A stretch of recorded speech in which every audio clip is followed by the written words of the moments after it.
continue to not be first. Do we do enough? Well, I never shut up about it. It must have been about 16, 17. We nicked their guilt rings. Right, the bouncer's guilt ring. This is no good for me. That's the reality. If you want the honest truth, and I see it every day.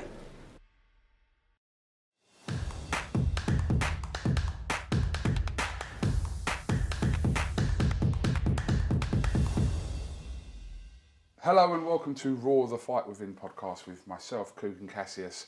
It's bright and early this whatever morning. I'm delighted to have the CEO of Matchroom.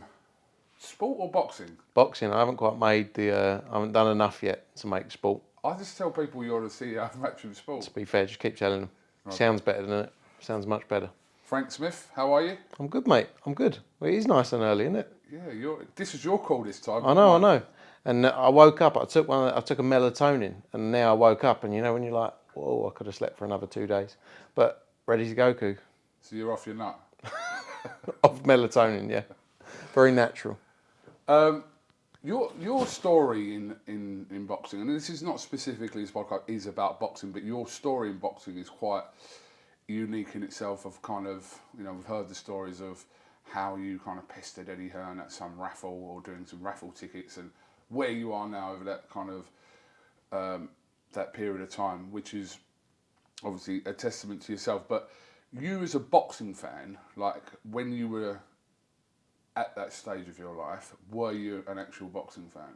No, I don't think I knew anything about boxing. I'll be completely honest with you.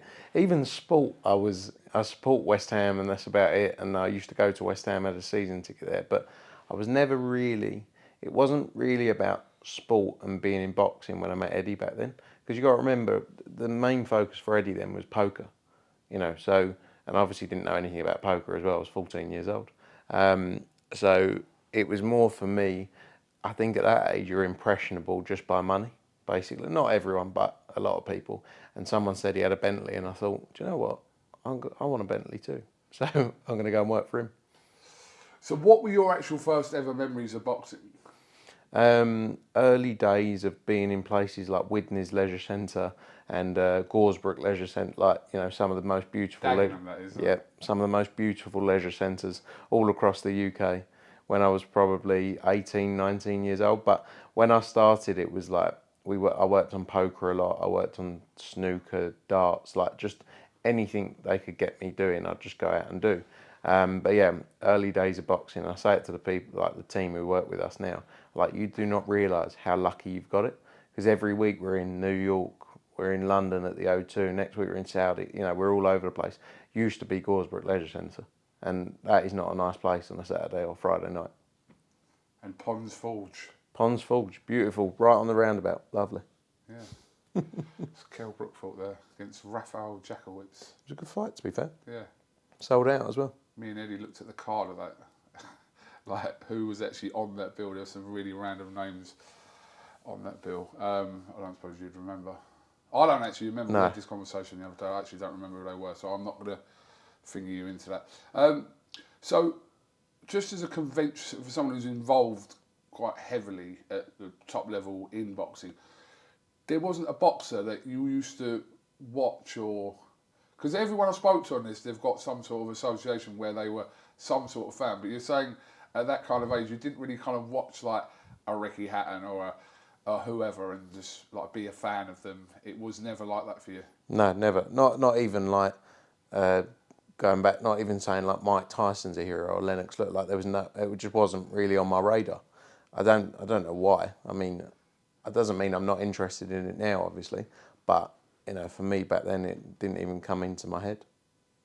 Do you remember, so the first ever fight you went to, would it have been a fight that Matchroom were involved in? Yeah, 100%. You definitely wouldn't have gone to a boxing fight outside of that? No, 100%. It would have been the first fight I worked on, which was probably like one of the prize fighters. That was probably 13 years ago, something like that. I remember that heavyweight one you did. Sprott or Harrison. XL.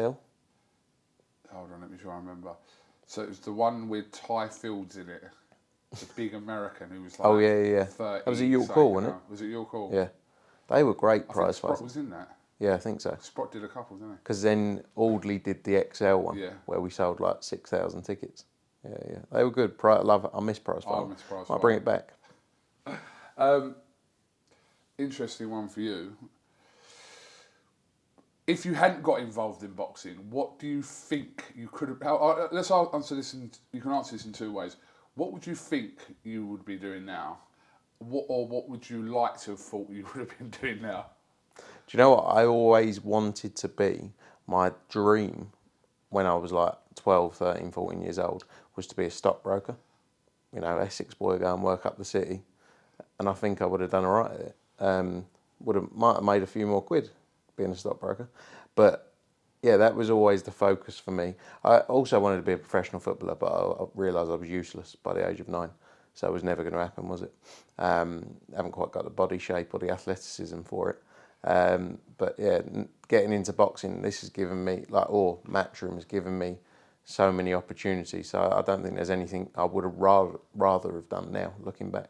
Now, this next one, obviously I asked this question to fighters, but as a kid, and it's mad me calling you a kid because I kind of knew you when you was a kid, but was you like a bit aggy at school? Did you have fights and things like that? You don't come across like someone who would be physical, but you'd be someone that could have been verbally cheeky, or I don't know. I'm just kind of guessing your personality as a child. But even though I technically kind of did know you at 17, 18, didn't I? So yeah, well, you showed me some pictures last night. Yeah. I mean, the videos and pictures you got of me, going back to all those years. Actually, a bit weird.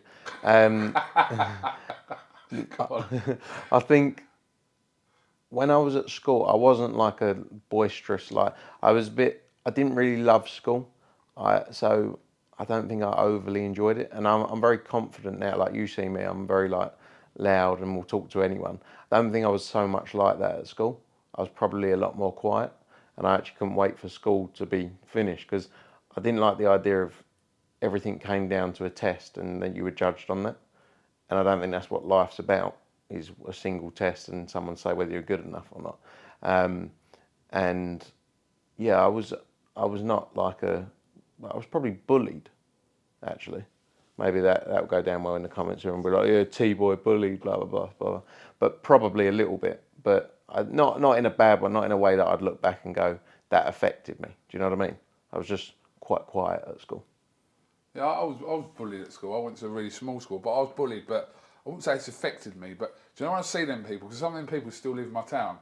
Like, part of me is thinking, you fucking... Like, in my head, I'm not, obviously, because they're going to me, smashing it with a boxing, isn't you? And I'm going... They're your mate now. You fucking made my life a hell in year 4, or whatever it was, do you know what I mean? But yeah, I don't know. This is probably because I haven't maintained relationships with them, so I don't know, I'm dismissing the fact that... Well, you're bigger than that. You're obviously like... Yeah, I was, but I was actually proper bullied at school. Really? Yeah, proper bullied. Like where people would wait at the bus stop for me and stuff, No. like that kind of thing. I used to give people money just to be my mates, basically. Did you? Like a few pound coins, just that to what buy. you Used do to buy now, them though? lunch. Yeah. That's why I'm skint and paying everyone to be my mate. Obviously I'm 10 years older than you, but you're talking about a period of just before or around the same time as when you kind of started this job as well. Yeah, no, it was. It was 14. I was 14 when I started working on the helping out, filming, work experience, and then 16 full time. The difference is I left a bit like you said there. I left everyone I knew because I moved away for this job. So I don't really have any friends from back then or speak to anyone, which unfortunate, but you move on. I don't speak to anyone from school either. No. It's mad. I've got 3 mates. It's perfect. All right. That's quite interesting because I've probably never asked you a question this deep before. We've never gone this deep. No, but I know, but we've not even started yet. So. Oh, really? No, not quite. Tell me about a point in your life, and it doesn't need to relate to your job in boxing, but tell me a point in your life where you felt as though you were fighting a losing battle.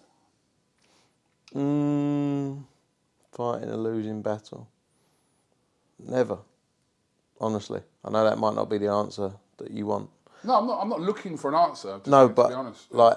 I think I'm quite positive. Every day in my life I wake up positive and have always been the same way. I really must annoy my missus, because I'm like, first thing in the morning, hey, let's go, you know. And I always just think control the controllables, and as long as you give it everything you can, then that's perfect. You know, it's not always going to end up going your way, but you know, at the end of the day, I think the key is that you got to control what you can control. And too many people worry about things that are never going to happen, or worry about things that they can't change.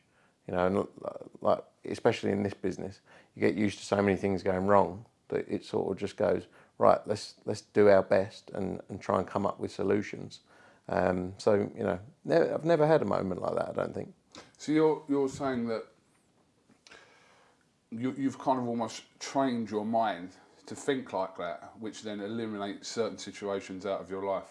Yeah, Yeah. I'm lucky. Like I'm lucky in a lot of senses because mentally I'm quite like a strong person, and I don't, you know, like depression, things that people will go through. I find it hard because, like, and I say to my missus a lot, because I'm constantly positive and constantly happy. You know, like that's just the way I am. Do you force yourself to be like that though? No, no, I literally am so happy.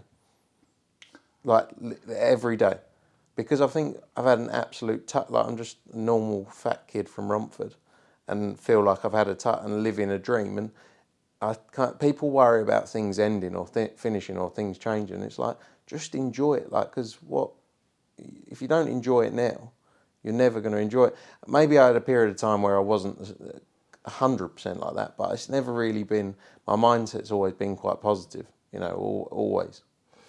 Why do you say that? You said, I've had a touch.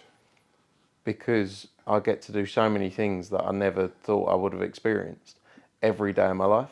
And I think we have to be appreciative. And people might think you're brat, like, but I work really hard, like literally give my life to, you know, to work. And I get a lot of benefits with it. And I say I've had a touch because there's a lot of people who work really hard, but don't get the benefits alongside it. So in that sense, I look at it and go, I have it, and it's not, again, it's not bragging. It's just you have to be appreciative because so many people do things and don't. And I say it to people when I meet them and go to nice things. I'm like, this is amazing. They're like, yeah. And I'm like, no, this is. I never thought I'd do this. And whether that's going out to a restaurant or going to do, you know, whatever it is, nice things that you can look at and go, oh, I'm so glad I get to do this. Yeah. So I think like with Eddie in that interview with Simon Jordan, where Simon was making reference to inheriting Barry's business, etc. But with yourself, like I said, you've not been born into like that Matchroom HEARN family. You've actually had that opportunity at a young age, but you've had to maintain, you grasp it first of all, but also maintain that over a considerable amount of time. So that's where I don't think you've had a touch. I think you've made it. I understand how you, in what context you said it in, but yeah, having a touch, I think I perceive that as a little bit different. Yeah, no, I think people don't see the work that goes into it. Like for the last, I couldn't tell you, 10, 12, 13, maybe 10 years it's been serial, or 8 years, actually, 5 years, go back to 5 years. The last 5 years, I've not had a day where I haven't been dealing with stuff on my phone. And lots of people deal with that, but literally boxing is relentless. Like Sunday just gone, I was on the phone for 12 hours on a Sunday. And I was on holiday as well. And like again, Emily puts up with it, like amazing. Yeah, Emily love that one. Oh yeah, no, she's used to it. Yeah, she's so used to it. But like, so I'm not lucky. Like, you're lucky to get an opportunity, I'd say. But beyond that, it's how do you take it? You know, I started with a load of people who have all gone in different routes, some not there anymore, you know, and they haven't done what I've done because I've literally grafted every day. But I do still think it's important to say it is a touch because there's a lot of people who don't get the opportunity in the first place. And then there's a lot of people who maybe work as hard as me or harder, but will never do the things I do. So, you know, you have to be appreciative about it. For yourself, away from boxing, what are the everyday battles for Frank Smith? I don't mean that in necessarily like a negative term, but just away from boxing, what are your kind of challenges and everyday battles? Probably the only thing I struggle with is not the ability not to see my family enough. Yeah. You know, that's it's the only negative in my life or thing in my life that I'd like to change. But the way I look at it is I'd rather do this now than when I'm 50 or 60 years old. I'd love to have kids, but I don't want to have kids and not see them for 5 years nearly. You know, I want to do the work now while I can, and then get there. And also my family understand that if I didn't do this, I wouldn't be happy. So it's kind of, you know, it works itself out. But yeah, that would be the only thing in my life where I think I'd like to be able to spend more time. But, you know, it is what it is. You make sacrifices. You make a lot of reference in the previous question to how positive you are and kind of how happy you are in life. Would you call yourself an emotional person? Do you cry? When's the last time you had to fight back any tears? Because we don't kind of see that side of you. We don't see that side of a lot of people, but I'm just saying we sometimes get a gauge if someone could be that way inclined to be that emotional. I'm two different people. At work, there's no emotion. I'm very, make decisions that, you know, based on logic. And I think you have to be like that. I'm emotional when it's in my personal life. You know, I'm emotional about family stuff, but I'm still very positive, but I can be emotional. I can cry, you know. Ask Emily. I cry. I will cry a few times, but watch a sad movie. Probably cry about that as well. But no, there's two different sides of me, which is probably helpful because with work you can make the right calls without the emotion getting involved. I've kind of learnt, obviously, from a work side. I've never sat down with you and watched the movie and seen you cry. Do you want to do it tonight? We could do it tonight. Yeah, I was going to say something, but I won't. But for you, because we, like I said, I don't see that side of you. But what I've noticed over the years, just conversations, and some people have left Matchroom over the years. Because bear in mind, not that I've been at Matchroom, well, according to some, I have since 2010. A full-time employee, yeah, 2010. But I've seen kind of the staff come and go. And I've seen over the years that more people, and I even probably don't want to hear this, but more people are kind of on edge and a bit frightened. Not frightened, that's the wrong word to use, but a little bit wary of you more so sometimes than HEARN. It's because I've heard little things, and it's not necessarily with people that here, who work for you now. I don't want to get them in trouble anyway. But it's almost like, oh, no, Frank, no, you're going to have to speak to Frank about that, you're going to have to speak. And I'm trying to process it, going, Frank used to run around the luggage hall of the airport thing, taking people's bags off and handing it to them. Frank, you didn't really do that, but... I definitely did. You definitely did, and I've got a video of it as well. But do you understand that? To me, to kind of... But where I don't work for Matchroom, but I kind of see... But that's just, again, testament to kind of where you are at Matchroom and also that kind of respect level from being a young boy to being a man and a CEO of a company. Yeah, I think it's always hard because I want to get on with everyone, but at the same time, there has to be a balance between the two. So I am quite serious when I need to be, but at the same time, I'll sit and have a laugh with everyone. But if you mess up or you do something which isn't right and it's not right, then I'm much more involved in the day to day as well than Eddie. And Eddie, Eddie will come in to the office, have a laugh with everyone, and then go, and I have to deal with a lot of the real stuff that goes on. But I still like to think I'm soft enough. Some people think too soft, but I have a side where I can, I don't let people get away with things if they shouldn't, if you know what I mean. Fair's fair. Fair, yeah. Fair's fair. So it's not really a publicised relationship. You're not doing reality shows and stuff, but it is an interesting kind of dynamic that you have in your kind of long-term relationship you've had with Emily, obviously daughter of Chris Eubank. I mean, I remember when I came to your place a few years ago and we did kind of a little skit. And they said blink twice if you need help. Yeah, I think Emily quite actually liked some of them comments on there, or not. But how is that for you, kind of involving your relationship, obviously, with someone who's not kind of in boxing in any kind of capacity to what you are, but also has kind of the whole, the relevance through I'm not saying that's why he was, by the way. That's right. That's right. But the whole thing for being Chris Eubank's daughter. Yeah, I think where it helps is because she understands the business, and she, like I say, when I'm on the phone for 11 hours on a Sunday while we're on holiday somewhere, she's like, oh, here's what it is. And she's been like that the whole way throughout. Don't get me wrong, I'm sure there's times where it's like, do you know what, this guy, he pays no attention to anything other than his phone. But that's helpful. She actually loves boxing. Like she's a bigger boxing fan than I am. Like she watches shows. Like when I'm away or in America and she's not there, she'll wake up and watch the shows. Yeah. It's good. It's good because otherwise someone just wouldn't understand it. You know, I always say, like, I don't think I could go out with anyone. Like, if they didn't understand it, they'd be like, what is going on with this geezer?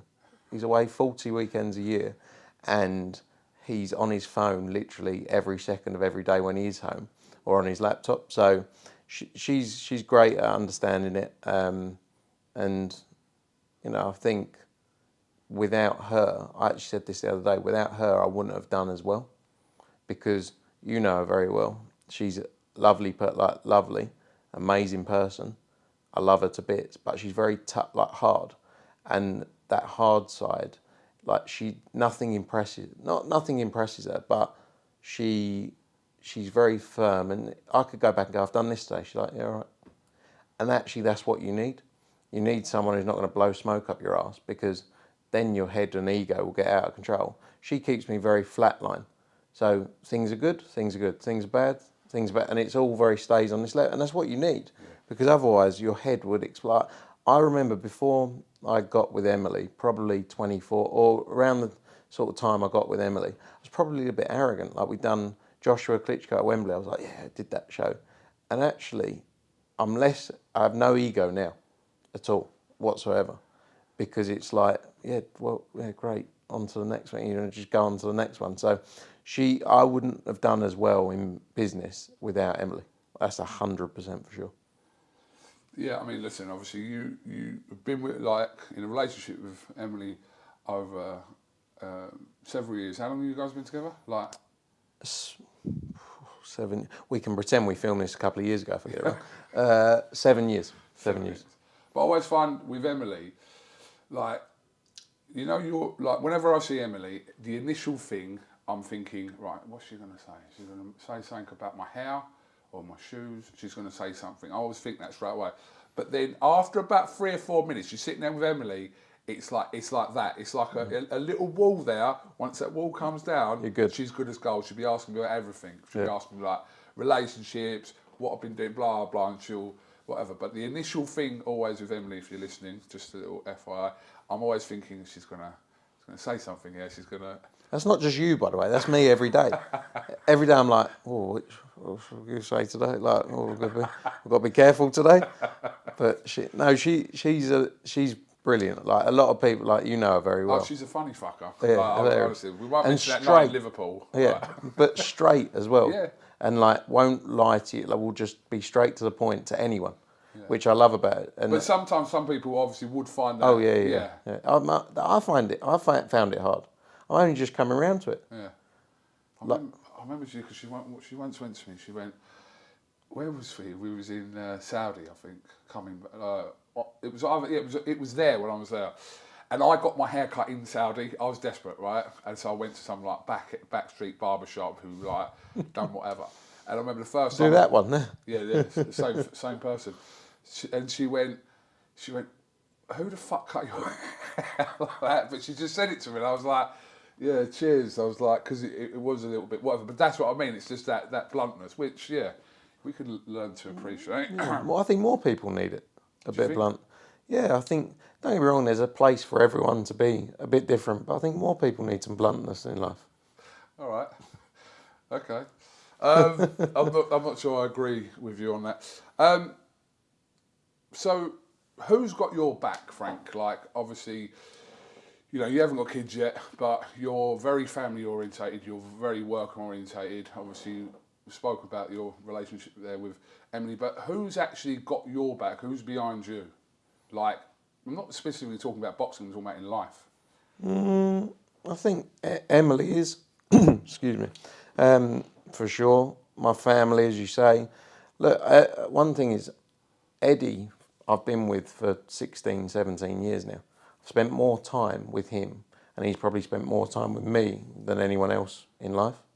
You know, and it's we've got a very close relationship, and you know, I'm always there. Anything he needs, you know, like there's implicit trust between the two of us because I've grown up with him. He's like an older brother, so I think, you know, my relationship with him is very close, and you know, I've always got my back as well. I'm always there, tapping on the back. That was a HEARN comment, because when I asked him that question, he said me, as in himself. Yeah. So that's the only person you can rely on, and I think a little bit of that answer at the end there kind of has... Maybe I watched his and copied it. Maybe. I'm a clone. I'm like a younger clone of him. Right, let me reword this next question. You're around boxing a lot, boxers a lot, and have been for quite some time. Do you believe that, or how prominent do you think depression is amongst boxers? Yeah, I think very prevalent. You know, especially when boxers retire as well, because it's a lonely sport. You know, and when you've given your life to something and you've trained your whole career every day in, day out, and then it's like it's gone, for sure, 100%. And even in present day fight, you know, in fighters who are active today, you know, it's definitely there as well, and that's why we have to support boxers as much as possible, especially beyond their career and after their career. You know, we love to work with as many of our, you know, retired fighters as we can and keep them involved, because they need to keep involvement in the sport because it's what they love and that's what they've done for years. And that's why you see a lot of retired fighters either going to training, managing, you know, broadcast side of things. But yeah, look, I think it's very prevalent, and we've got to do as much as possible to, you know, to help alleviate that issue. Yeah, I mean, it's a situation that, because of, it could be anything.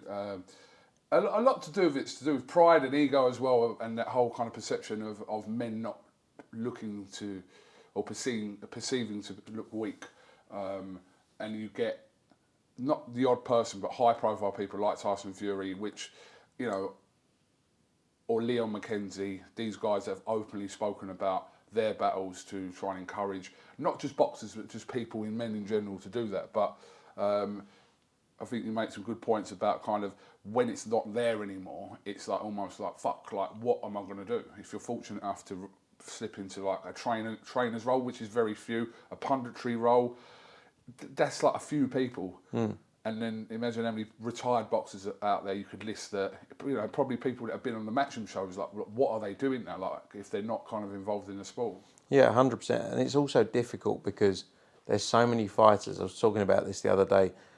In football, like a young kid goes into football, he's playing in an academy and he's on 5-6 grand a week, as an example. You know, boxing's a hard sport. 90%, 95% maybe is the number I'd say, won't ever make enough money to just live off of boxing. So it's higher than that, probably. Probably, yeah. And if it's what you've given your life to and you love, and it's sort of, you can't actually give it 100%. That's why so many of these fighters have got jobs on the side as well, because in boxing you can't just go and give up your career because there's not enough money in it for a majority of these fighters. You know, if you're fighting on ticket deals, on small hall shows, which, you know, you have to respect, like the job small hall promoters do, because it's not an easy job, you know, running events, running promotions, and you know, that makes it even tougher as well, because there's so many fighters who it's their dream and will never actually make enough or get to the point they need to you know, to say they sort of to where they wanted to get to, and they might have 10, 15 fights, 20 fights, and that must be very tough as well. So, you know, like I say, we have to do as much as possible as we can, and you know, I think people speaking out about it is important. Like I say, for me it's tough because I've never had a moment in my mind where I really feel negative. If you get like, don't get me wrong, everyone has moments where they go, oh, another day, but I've never had a moment where I've gone, I'm really not happy, because literally every day, and that's hard for people to understand, and it's probably hard for me then to understand on the other hand, you know.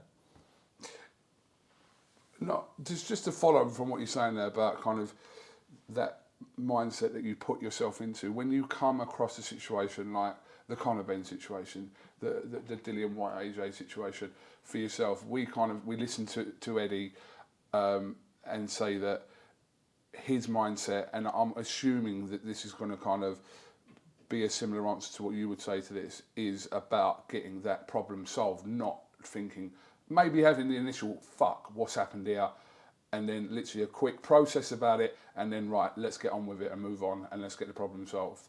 And I'm assuming you have that same kind of mindset for life, let alone just problems like that. Yeah, I think for us now, we've been through so many tough moments in the sport that as soon as you hear bad news, you go, oh, and it just goes over your head and you go, right, let's just, like you say, figure out a solution.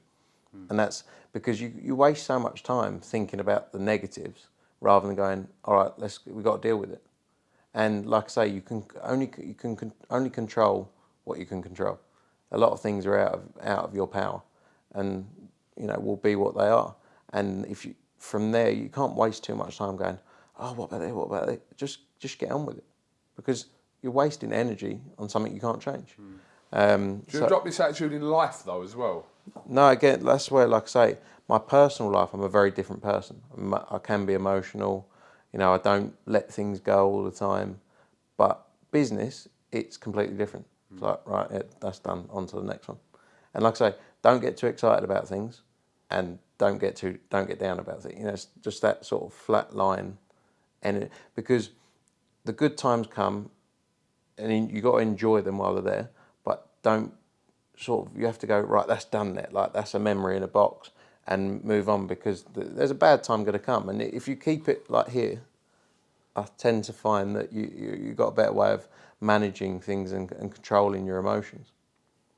Yeah, we were talking the other day about that whole kind of early days as you're interviewing, and I think some of the videos you were in the background of some of them, as in you'd come in and out, not necessarily the focus was on you. And then over the years, I remember looking yesterday at the press conference, and I saw like 8 people waiting to interview you, like in a queue, and I didn't really see that for Eddie. Do you know what I mean? Where there's like a queue of people to interview.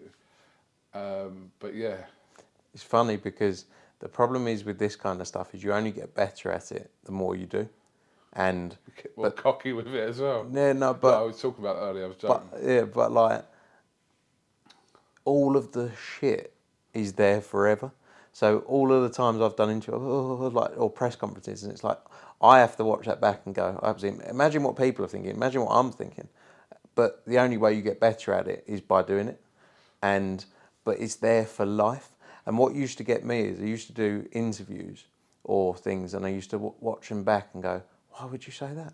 Why on earth would you say that? But I used to go up there and think, right, I'm going to say X, Y, Z, X, Y, Z. Get up there, I would say none of it. Like we did the Luke Campbell, Jorge Linares press conference, and I went, the thing is about this one, Luke Campbell lives in the UK but trained in America, and Jorge Linares lives in America but trained in the UK. Well, what is interesting about that? But yeah, I think you become more comfortable over time, and also more comfortable in yourself as well, and also knowing what you're talking about, because when you're 23, 24, 25, you don't really know much. You think you do, but you don't. Do you remember this video? Where are you? This wasn't that long, it was about 7 years ago. No, in the office, yeah. But that's what...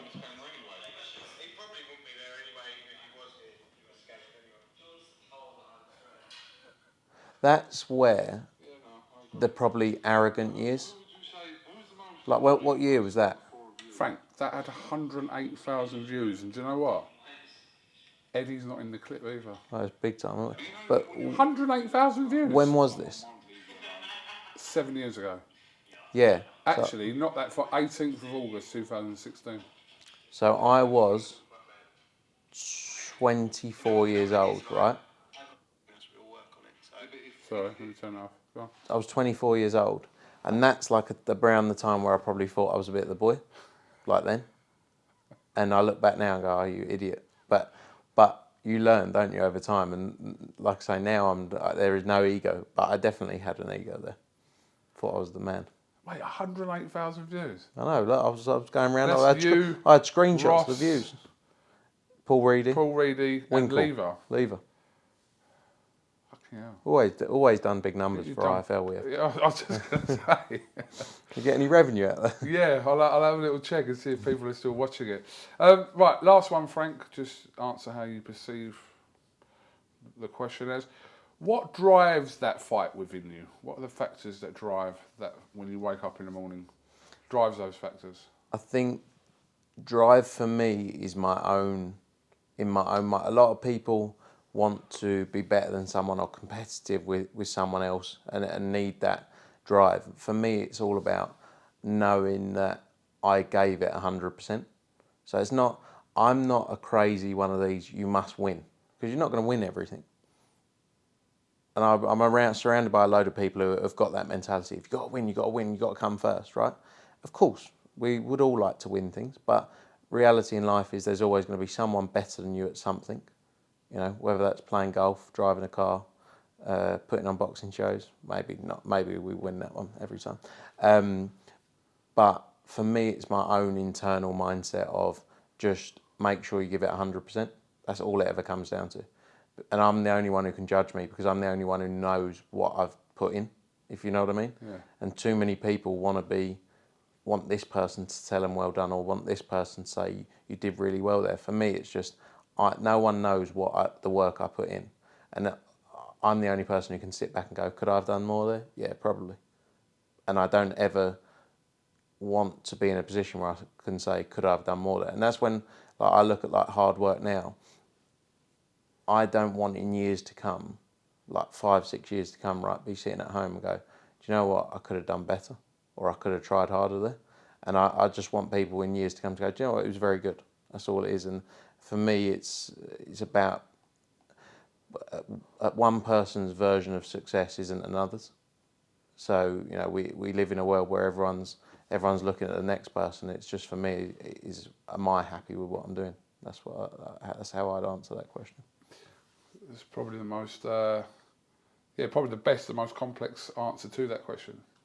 Thanks, mate. Better than that Eddie. we've had. Yeah, 100%. One thing, so I'll beat him at one thing. One thing, the last question. Well, it's definitely longer than his answer to that. Okay, Frank Smith, thank you very much for coming on to Raw, the Fight Within podcast. We're not going to mention anything that's happening today or this weekend because this is going out next week.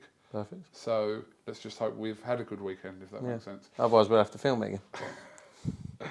Frank Smith, thank you very much. Guys, thank you for listening.